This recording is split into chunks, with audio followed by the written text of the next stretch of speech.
नमस्कार। आज हम बात करेंगे हनुक्का की, जो इज़राइल का एक ऐसा त्यौहार है कि जो हमारे दीपावली से पर्व से मिलता-जुलता है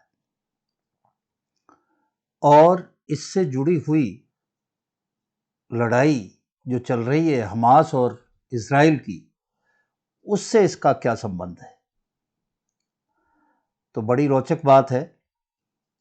ये बड़ा अजीब-सा कॉम्बिनेशन लग रहा है, पर है। उसको मैं आप लोगों को आज बताना चाहता हूँ। हनुक्का एक ऐसा फेस्टिवल है कि जिसमें मोमबत्तियां जलाई जाती हैं, जैसे हमारे यहाँ दिए जलाए जाते हैं या मोमबत्तियां भी जलाई जाती हैं दीपावली पे, उसी तरह से।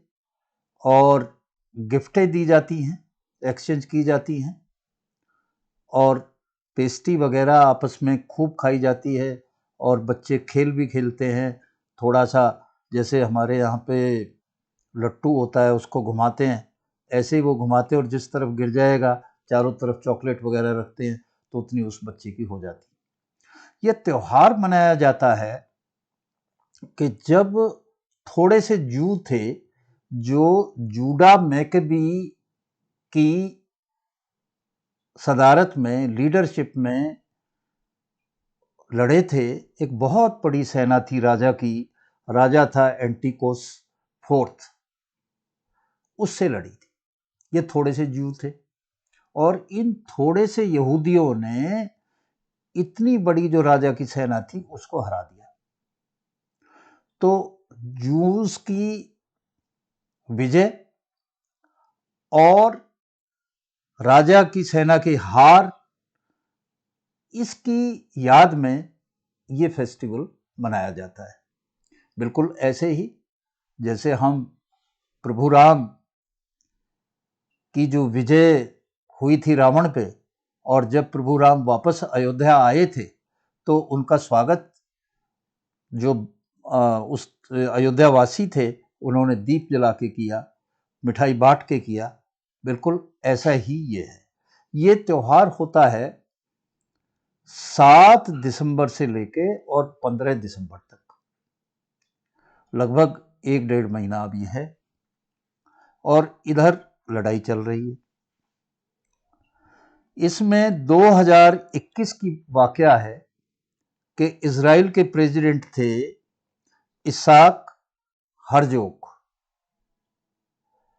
उन्होंने कहा कि मैं जो है इसकी पहली जो कैंडल है, पहली जो मोमबत्ती है, वो जाके इब्राहिम की जो केव है उसमें जलाऊंगा।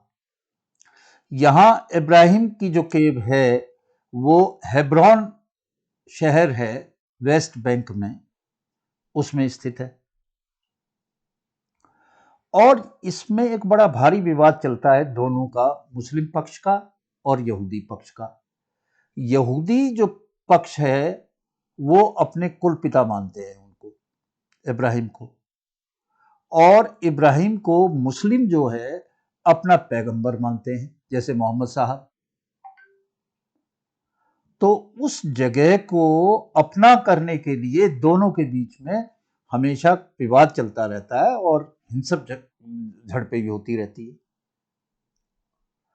अब ये त्योहार भी नजदीक आ रहा है और इज़राइल चाहता है कि वो ये जो त्योहार है हनुक्का, ये आराम से मनाए।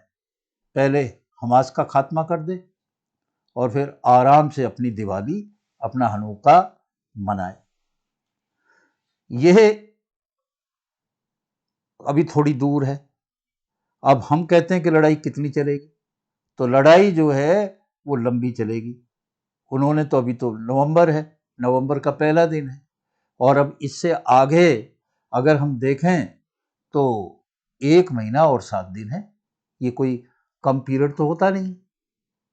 तो उन्होंने हनुक्का से पहले हमास को समाप्त करके और आराम से अपना मनाने की बात कही है वहाँ के प्राइम मिनिस्टर ने।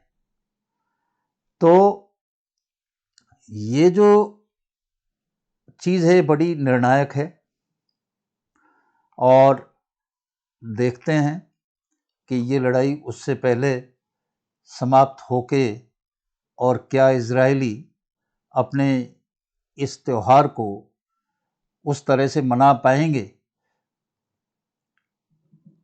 पर इससे एक बात साफ है कि जो पीरियड इन्होंने रख दिया हनुका वाला वो काफ़ी लंबा है, तो लड़ाई के लंबा खिंचने के आसार पूरे हैं, क्योंकि हमास भी अंदर जो है सुरंगों में बैठे हैं और उनको भी मदद मिल रही है और वो अभी तक लड़े जा रहे हैं। इतना आसान उनको समाप्त करना नहीं था जितना वो पहले सोचा जा रहा था। तो देखते हैं कि हनुका तक क्या होता है, तब तक जो भी होगा वो सब देखते रहेंगे। आज बस इतना ही। आप सबका बहुत बहुत धन्यवाद मेरे चैनल की तरफ से, GSA पोस्ट की तरफ से। इसको आप लाइक भी करें वीडियो को और सब्सक्राइब भी करें। धन्यवाद।